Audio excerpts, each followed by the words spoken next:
Hello friends, मैं सुरेश और आज फिर से हाजिर हूँ आपके सामने एक नए वीडियो के साथ में। आज का वीडियो है जो भारत के राष्ट्रपति पर आधारित है।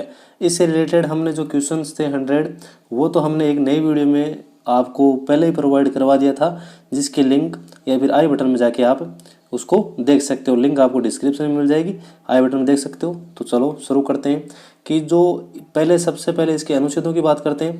तो जो अनुच्छेद 52 है वो क्या कहता है कि भारत का राष्ट्रपति, भारत में क्या होगा, एक राष्ट्रपति भी होगा। तो राष्ट्रपति की जो अगर बात करें कि राष्ट्रपति है वो कौन से अनुच्छेद के तहत, तो वो आपका अनुच्छेद 52 हो जाएगा। ठीक है। नेक्स्ट है कि अनुच्छेद 53। अनुच्छेद 53 क्या कहता है कि संघ की कार्यपालिका की शक्ति है वो राष्ट्रपति में निहित होगी। तो संघ की कार्यपालिका की जो शक्तियां हैं वो सारी किस में निहित होगी, राष्ट्रपति है उसके अंदर निहित होगी। देखो आगे पूछा है कि जो अनुच्छेद 54 है उसमें राष्ट्रपति का निर्वाचन मंडल है उसका गठन है, कि जो अनुच्छेद 54 है उसके तहत क्या है, जो राष्ट्रपति का जो निर्वाचन मंडल है उसकी व्यवस्था की गई है। राष्ट्रपति के जो निर्वाचन की रीति है वो अनुच्छेद 55 में की गई है। और राष्ट्रपति की जो पदावधि है कि वो कितने समय तक अपने पद पर रह सकता है, रहेगा, उसकी जो व्याख्या सारी है वो अनुच्छेद आपको 56 में देखने को मिलती है। इसके बारे में डिटेल से हम आगे पढ़ेंगे, पहले हम इन जो आर्टिकल्स हैं इनको एक बार देख लेते हैं। अनुच्छेद जो 57 है उसमें क्या है कि पुनर्निर्वाचन के लिए पात्रता, जो भारत का राष्ट्रपति है वो पुनर्निर्वाचन के लिए पात्रता रखता है या नहीं रखता है, वापिस से चुनाव लड़ सकता है या नहीं लड़ सकता, उसके बारे में हम आगे पढ़ेंगे। नेक्स्ट है अनुच्छेद 58। राष्ट्रपति के निर्वाचन होने की अहर्ताएं, उनकी क्या क्या अहर्ताएं हैं निर्वाचित होने के लिए, वो अनुच्छेद 58 में उसकी व्याख्या की गई है। और जो अनुच्छेद आपका 59 है उसके अंदर कहा गया है कि जो राष्ट्रपति पद के लिए शर्तें क्या क्या होनी चाहिए, वो आपकी अनुच्छेद 59 के अंदर इसका प्रावधान किया गया है। अनुच्छेद 60 में राष्ट्रपति द्वारा शपथ या प्रतिज्ञान का जो रिलेटेड जितना भी आपका संबंधित व्याख्या है वो सारी अनुच्छेद 60 में आपको देखने को मिलेगी। अनुच्छेद 61 क्या कहता है कि राष्ट्रपति पर महाभियोग चलाने की प्रक्रिया, राष्ट्रपति पर जो महाभियोग की प्रक्रिया चलाई जाती है उसकी सारी व्याख्या, उसकी व्यवस्था वो अनुच्छेद 61 में की गई है। अनुच्छेद 62 कहता है कि राष्ट्रपति का जो पद है वो रिक्त होने की स्थिति में उसे भरने के लिए निर्वाचन करने का समय और आकस्मिक रिक्ति को भरने के लिए निर्वाचित व्यक्ति की पदावधि, जो राष्ट्रपति का पद रिक्त हो जाए किसी भी कारणवश तो उसको भरने का जो समय है और जो उस रिक्ति को भरने के जो निर्वाचित व्यक्ति किया जाता है उसकी पदावधि कितने समय तक रहेगी, यह आपका अनुच्छेद 62 में इसकी प्रावधान किया गया है। और राष्ट्रपति के चुनाव संबंधी जितने भी विवाद हैं उनके निर्णय आपके जो सुप्रीम कोर्ट द्वारा लिए जाते हैं उसके अंतर्गत मामले चलाए जाते हैं, वो अनुच्छेद 63 का मामला है। अनुच्छेद 63 में इसकी व्याख्या की गई है। नेक्स्ट देखो, नेक्स्ट है कि अनुच्छेद 64 यानी कि समाधान की शक्ति, जो समाधान की शक्ति है वो अनुच्छेद 64 के अंदर उसकी व्याख्या या की गई है या व्यवस्था की गई है। अब बात करते हैं संविधान में प्रावधान। हमने पढ़ा कि संविधान का जो भाग 5 है उसमें अनुच्छेद 52 से लेकर 78 तक संघ की कार्यपालिका का वर्णन किया गया है। तो संघ की कार्यपालिका है वो आपके अनुच्छेद 52 से 58 तक आपको अनुच्छेद मिलेगी भाग संख्या 5 के अंदर।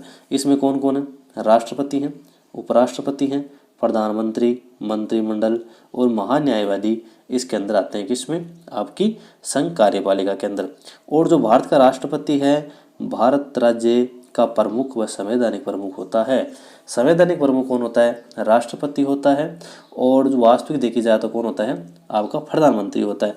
उसी प्रकार अगर राज्यों की बात करें तो राज्यों के अंदर आपका कौन होता है, सीएम तो होता है, वास्तविक होता है। और जो आपका गवर्नर है वो कौन होता है, आपका संवैधानिक होता है। उसी प्रकार राष्ट्रपति की भूमिका, जिस प्रकार राष्ट्रपति और प्रधानमंत्री की भूमिका सेंटर में है उसी प्रकार राज्यों के अंदर सीएम और गवर्नर की भूमिका होती है। राष्ट्रपति भारत का प्रथम नागरिक है और वह देश की एकता व अखंडता का इसको क्या माना जाता है, प्रतीक माना जाता है। देखो आगे है कि पद के लिए अहर्ताएं, पद के लिए अहर्ताएं कि क्या क्या होनी चाहिए। तो इसमें पहली है भारत का नागरिक होना चाहिए, भारत क्या होना चाहिए, नागरिक होना चाहिए। दूसरा 35 वर्ष की आयु उसकी पूर्ण होनी चाहिए। इससे तो कई बार क्वेश्चन आया हुआ है कि जो राष्ट्रपति है उसकी न्यूनतम आयु कितनी होनी चाहिए, कई बार क्वेश्चन इस पर पूछा गया है, तो इस चीज़ को ध्यान रखें। लोकसभा का जो सदस्य है वो निर्वाचित होने के लिए योग्य होना चाहिए, भाई इतना योग्य होना चाहिए कि वो लोकसभा का क्या है सदस्य चुना जा सके। लास्ट है कि चुनाव के समय लाभ के पद पर न हो, अगर हो जो चुनाव हो उस समय वो लाभ के पद पर ना रहे तो ये उसके लिए क्या है, अहर्ताएं हैं। देखो आगे अब बात करते हैं हम उसके निर्वाचन के लिए कि राष्ट्रपति पद के लिए जो निर्वाचन होता है उसके बारे में। तो राष्ट्रपति का निर्वाचन अप्रत्यक्ष तरीके से होता है, निर्वाचक मंडल के निम्न सदस्यों द्वारा होता है। अब इसमें जो निर्वाचन के अंदर भाग कौन कौन ले सकते हैं, संसद के दोनों सदनों के निर्वाचित सदस्य, जो आपकी राज्यसभा है और आपकी जो लोकसभा है उसके जो निर्वाचित सदस्य हैं जितने भी, उसमें मनोनीत सदस्य नहीं, भाई राज्यसभा के जो 12 सदस्य हैं वो मनोनीत हैं, वो नहीं होगा। और जो लोकसभा के अंदर जो पहले आंग्ल भारतीय समुदाय के 2 सदस्य जो आपके निर्वाचित होते थे, सॉरी मनोनीत होते थे, वो भी नहीं होंगे। केवल निर्वाचित सदस्य, केवल कौन से सदस्य, ओनली निर्वाचित सदस्य हैं राज्यसभा और लोकसभा के, वो ही भाग ले सकते हैं। विधानसभा के निर्वाचित सदस्य, और इसमें एक प्लस में आप विधानसभा और कर दीजिए, तो विधानसभा के भी जो जितने भी आपके निर्वाचित सदस्य हैं वो होंगे। केंद्र शासित प्रदेश दिल्ली पुदुचेरी विधानसभाओं के निर्वाचित सदस्य, और इसमें जो केंद्र शासित प्रदेश आपका पुदुचेरी है, दिल्ली है, उसके विधानसभा के जो निर्वाचित सदस्य हैं, कौन से, ओनली निर्वाचित सदस्य ही इसमें क्या लेंगे, भाग लेंगे। ये आपका वेरी इंपॉर्टेंट यहाँ से क्वेश्चंस बनते गई, तो इसको आप जरूर ध्यान रखें। देखो अगला है कि राष्ट्रपति का जो निर्वाचन है जनता द्वारा नहीं होता, भाई सीधा जनता द्वारा निर्वाचन नहीं होता, बल्कि एक निर्वाचक मंडल द्वारा होता है। किसके द्वारा, निर्वाचक मंडल के द्वारा। एवं निर्वाचन प्रक्रिया में आनुपातिक प्रतिनिधित्व के अनुसार एकल संक्रमणीय मत व गुप्त मतदान पद्धति से अपनाया जाता है। देखो कई बार क्या होता है, इसमें पूछा जाता है कि निर्वाचक मंडल द्वारा, सही बात है, आनुपातिक प्रतिनिधित्व के द्वारा होता है, और एकल संक्रमणीय मत प्रणाली के माध्यम से जो राष्ट्रपति का चुनाव है वो किया जाता है। देखो आगे पढ़ेंगे हम इसके जो विवादों की जांच है। भाई चुनाव में अगर कोई विवाद हो गया राष्ट्रपति के चुनाव से संबंधित, उसकी जांच कौन करेगा, तो मैंने बताया उसका जो फैसला है वो उच्चतम न्यायालय में होता है। चुनाव संबंधित सभी विवादों की जांच फैसला उच्चतम न्यायालय में होगा, और यह फैसला है अंतिम माना जाता है। किसका, सुप्रीम कोर्ट का जो फैसला है वो अंतिम रूप से मान्य होगा। यदि उच्चतम न्यायालय राष्ट्रपति की नियुक्ति को अवैध करता है तो राष्ट्रपति पूर्व में किए गए कार्य अवैध नहीं होंगे। भाई राष्ट्रपति अगर मेरी बात सुनो, अगर आप उच्चतम न्यायालय को राष्ट्रपति की नियुक्ति को अवैध घोषित कर देता है कि भाई राष्ट्रपति की जो नियुक्ति है वो अवैध रूप से हुई है, तो जो राष्ट्रपति के द्वारा पूर्व में जो कार्य जितने भी किए गए हैं वो अवैध नहीं माने जाएंगे।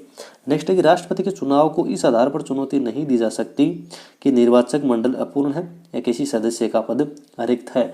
निर्वाचन जो मंडल है उसकी अपूर्ण होने की वजह से राष्ट्रपति चुनाव पर इसका कोई फर्क पड़ने वाला नहीं है। ये भी आप इसको थोड़ा सा ध्यान में रखें। देखो आगे इसमें है कि राष्ट्रपति के चुनाव हेतु नामांकन कौन कौन करेगा, क्या क्या अनिवार्यता है वो देखो। चुनाव के लिए नामांकन में उम्मीदवार को कम से कम 50 प्रस्तावक 50 अनुमोदक होने चाहिए तथा रिजर्व बैंक में 15,000 रुपये जमानत राशि जमा करनी होगी।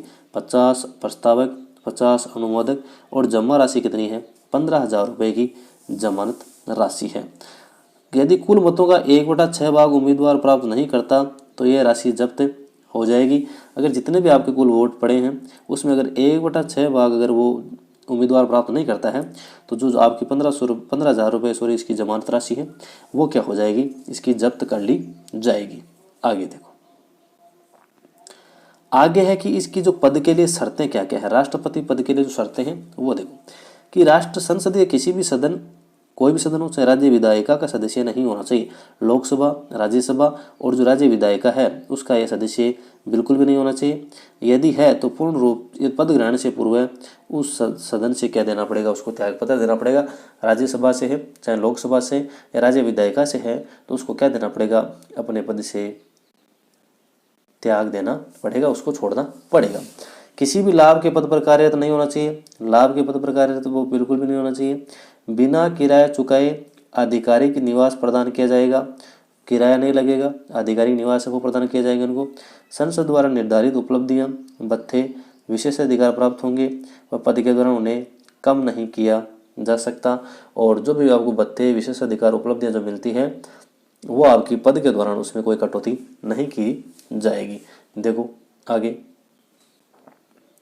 आगे इसमें राष्ट्रपति का कार्यकाल है। राष्ट्रपति का कार्यकाल, तो राष्ट्रपति का कार्यकाल पद ग्रहण करने की तिथि से 5 वर्ष के लिए होता है। भाई पद ग्रहण करने से लेकर 5 वर्ष के लिए होता है। कार्यकाल पूर्ण होने से पहले भी अपना राष्ट्रपति जो त्यागपत्र है वो उपराष्ट्रपति को देता है। ये थोड़ा सा इंपॉर्टेंट है, इसको ध्यान रखें। 5 वर्ष के लिए होता है। कहाँ से कहाँ तक? पद ग्रहण की तिथि से लेकर 5 वर्ष के लिए। लेकिन हाँ, अगर कोई नया राष्ट्रपति निर्वाचित होता है तो जब तक वो पद ग्रहण नहीं करेगा तब तक ये अपना पद त्याग नहीं करेगा। समझ रहे हो आप, है ना। और अगर अपना त्याग पत्र देता है तो वो किसको देगा? उपराष्ट्रपति को देगा। नेक्स्ट है कि राष्ट्रपति 5 वर्ष के उपरांत भी अपने पद पर बना रहता है जब तक उसका उत्तराधिकारी पद ग्रहण नहीं कर लेता। जो मैंने अभी बात बताई है कि जब तक उसका उत्तराधिकारी जो नया राष्ट्रपति पद ग्रहण नहीं कर लेता तब तक वह राष्ट्रपति पद पर बना रहता है। यह प्रावधान पद रिक्त होने पर शासनांतरण से बचने के लिए किया जाता है। ये इसलिए किया जाता है कि भाई जो शासन का अंतरण या स्थानांतरण वो ना हो सके। इसके कारण जब राष्ट्रपति निर्वाचित होगा तो उसको शपथ दिलाने के बाद ही जो पूर्व राष्ट्रपति है वो पद से त्याग देगा। आगे देखो, आगे है पद की रिक्तता। पद की रिक्तता कब होगी? या तो राष्ट्रपति की मृत्यु, त्यागपत्र, निष्कासन या किसी अन्य कारण से पद रिक्त होता है तो राष्ट्रपति का चुनाव उस स्थिति से 6 महीने के भीतर होना चाहिए। जब भी राष्ट्रपति का पद खाली होता है उसके 6 माह के भीतर आपका राष्ट्रपति का चुनाव होना जरूरी है। इस प्रकार नियुक्ति राष्ट्रपति 5 वर्षों तक पद पर रहता है। भले ही 6 महीने बाद में चुनाव हो गया हो, जो नया राष्ट्रपति चुना जाएगा वो 5 वर्ष के लिए चुना जाएगा। यदि राष्ट्रपति का पद मृत्यु, त्यागपत्र, निष्कासन या अन्य कारणों से रिक्त होता है तो उपराष्ट्रपति कार्यवाहक राष्ट्रपति के रूप में 6 माह तक काम कर सकता है। और 6 माह तक कौन? अब मैंने ऊपर बता तो दिया भाई 6 माह तक क्या होगा आपका? 6 माह के भीतर आपका चुनाव करना जरूरी है। लेकिन 6 माह तक जब चुनाव होंगे उस समय तक राष्ट्रपति का पद कौन संभालेगा? तो उस तक कार्यवाहक राष्ट्रपति के रूप में आपका उपराष्ट्रपति है वो क्या संभालेगा? इसको कार्यभार संभालेगा। नेक्स्ट देखो, यदि उपराष्ट्रपति का पद रिक्त हो तो भारत का जो मुख्य न्यायाधीश है, उच्चतम न्यायालय के वरिष्ठ न्यायाधीश कार्यवाहक राष्ट्रपति के रूप में कार्य करते हैं। ये इंपॉर्टेंट बात है कि मानो राष्ट्रपति का पद भी रिक्त है, उपराष्ट्रपति का भी रिक्त है, इसलिए उस समय कार्यवाहक राष्ट्रपति के रूप में कौन काम करेगा? तो जो सुप्रीम कोर्ट आपकी है, जो आपकी सुप्रीम कोर्ट है उसके जो आपके न्यायाधीश है, मुख्य न्यायाधीश, अगर वो नहीं है तो वरिष्ठ न्यायाधीश, इन दोनों में से कोई भी एक है वो क्या कर सकता है? इसका कार्यवाहक राष्ट्रपति के रूप में काम कर सकता है। देखो आगे की, जब कोई व्यक्ति जैसे उपराष्ट्रपति, भारत का मुख्य न्यायाधीश कार्यवाहक राष्ट्रपति के रूप में काम करते हैं तो उनको राष्ट्रपति की समस्त शक्तियां, अनुमतियां प्राप्त होती हैं और सभी विशेष अधिकार मिलते हैं। भले ही उपराष्ट्रपति कार्यवाहक राष्ट्रपति के रूप में काम कर रहे हो, भले आपके सुप्रीम कोर्ट के मुख्य न्यायाधीश या वरिष्ठ न्यायाधीश हैं वो कार्यवाहक राष्ट्रपति के रूप में काम कर रहे हैं तो उनको वो सभी शक्तियाँ और मुक्तियाँ और विशेष अधिकार मिलेंगे जो राष्ट्रपति को मिलते हैं। इसी पॉइंट में कहा गया है। अब देखो कार्यकारी शक्तियाँ, तो राष्ट्रपति की जो कार्यकारी शक्तियाँ हैं वो क्या क्या हैं? कार्यकारी शक्तियों में देखो, भारत सरकार के सभी शासन संबंधी कार्य राष्ट्रपति के नाम पर होते हैं। जितने भी सारे काम होते हैं वो राष्ट्रपति के नाम से होते हैं। जो भी बिल पास होता है, पहले अगर बिल होता है उसके बाद में राष्ट्रपति के सिग्नेचर के बाद ही वो क्या बनता है? कानून का रूप लेता है। राष्ट्रपति नियम बना सकता है ताकि वह जो आदेश दे वह क्या हो? वैध हो। क्या होना चाहिए? वैध हो। राष्ट्रपति ऐसे नियम बना सकता है जिसे केंद्र सरकार सहज रूप से कार्य करे व मंत्रियों को कार्य का वितरण सहजता से हो सके। सभी प्रकार जो मंत्री हैं उनको कार्य का वितरण भी क्या है? सही तरीके से हो सके। राष्ट्रपति है प्रधानमंत्री व अन्य मंत्रियों की क्या करता है?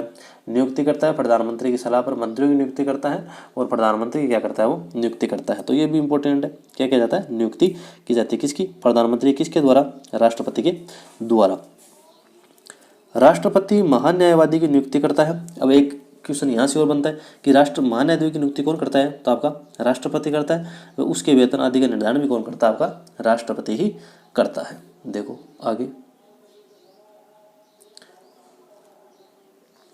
वह भारत के महानियंत्रक, महालेखा परीक्षक, मुख्य चुनाव आयुक्त, अन्य चुनाव आयुक्त, लोक सेवा आयोग के अध्यक्ष व सदस्यों, राज्य के राज्यपालों, वित्त आयोग के अध्यक्ष व सदस्यों की नियुक्ति कौन करता है? आपका राष्ट्रपति करता है। कौन कौन?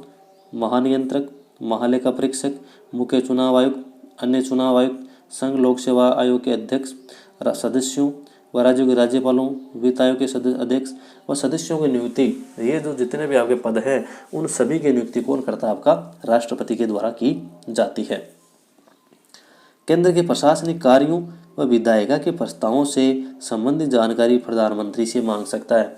राष्ट्रपति है वो जो केंद्र के प्रशासनिक कार्य जितने भी हैं वह विधायिका के प्रस्तावों से संबंधित जितनी भी जानकारी है वो प्रधानमंत्री से कौन मांग सकता है? आपका राष्ट्रपति मांग सकता है।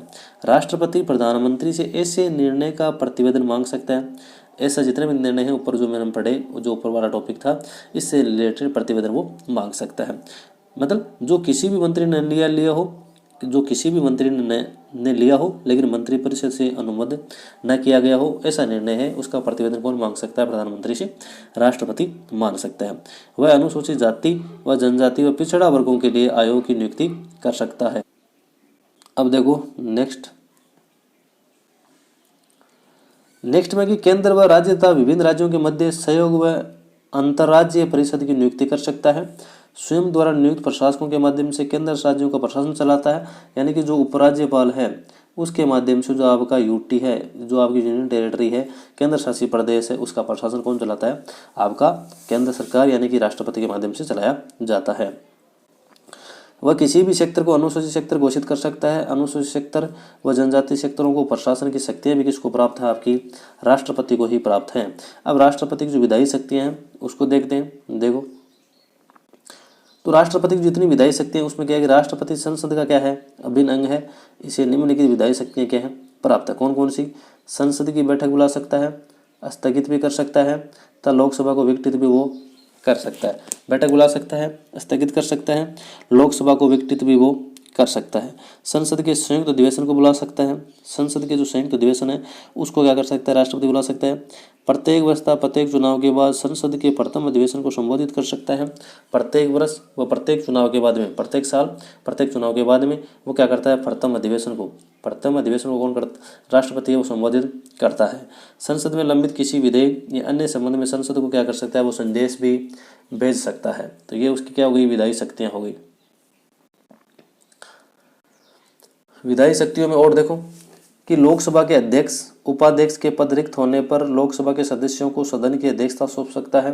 लोकसभा के जो अध्यक्ष व उपाध्यक्ष की अगर पद रिक्त हो जाए तो लोकसभा जो सदस्य है सदन जो सदस्य को सदन की अध्यक्षता सौंप सकता है। वो मतलब किसी सदस्य को वो क्या कर सकता है? अध्यक्ष उपाध्यक्ष बना सकता है।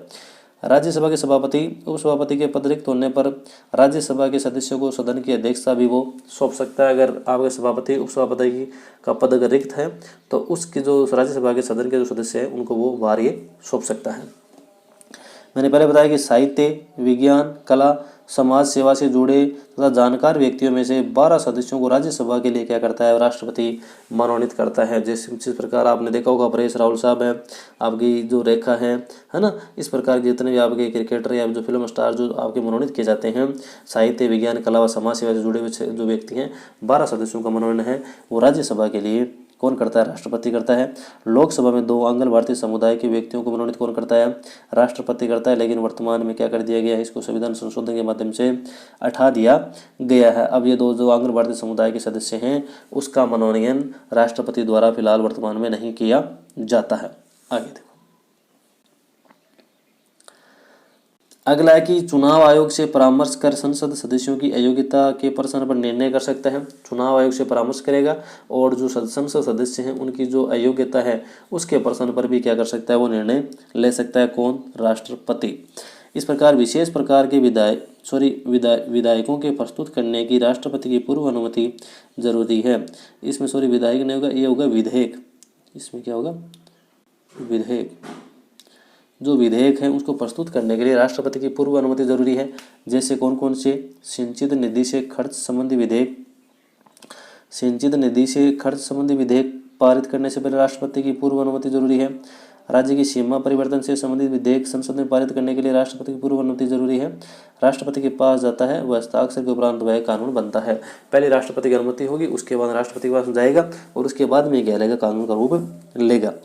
राज्य विधायिका द्वारा पारित विधेयक व राज्यपाल द्वारा राष्ट्रपति के लिए विचार के लिए भेजा जाता है तो राष्ट्रपति को सहमति देना या ना देना। राज्य विधायिका द्वारा पारित विधेयक व राज्यपाल द्वारा राष्ट्रपति के लिए विचार के लिए भेजा जाता है। इस पर राष्ट्रपति सहमति दे भी सकता है और अपनी सहमति नहीं भी दे सकता।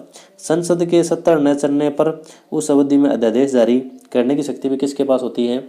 आपके राष्ट्रपति के पास होती है। अगर संसद का अधिवेशन नहीं चल रहा है उस समय आपका राष्ट्रपति अध्यादेश जारी कर सकता है। इससे पॉइंट के अकॉर्डिंग। देखो आगे की महानियंत्रक महालेखा परीक्षक संघ लोक सेवा आयोग वित्त आयोग की रिपोर्ट संसद के समक्ष रखना, यह भी आपका राष्ट्रपति करता है। अंडमान व निकोबार द्वीप समूह है, लक्षद्वीप, दादरा नगर हवेली, दमन व दीव में शांति और विकास के लिए विनिमय बना सकता है, यह भी इसकी क्या है कि शक्तियों के अंदर हमने पढ़ा है। आगे देखो राष्ट्रपति की वित्तीय शक्तियाँ, जितनी भी शक्तियाँ पढ़ी है, अब जो आपका टॉपिक आ रहा है वो कौन सा है, वित्तीय शक्तियों से संबंधित है। तो देखो कि राष्ट्रपति की जो वित्तीय शक्तियाँ उसमें क्या है कि धन विधेयक राष्ट्रपति की पूर्व अनुमति से ही संसद में प्रस्तुत किया जा सकता है। वेरी इंपॉर्टेंट क्वेश्चन यहाँ से बनता है भाई, हर बार पूछा जाता है लगभग। तो धन विधेयक राष्ट्रपति की पूर्व अनुमति से ही संसद में प्रस्तुत किया जा सकता है।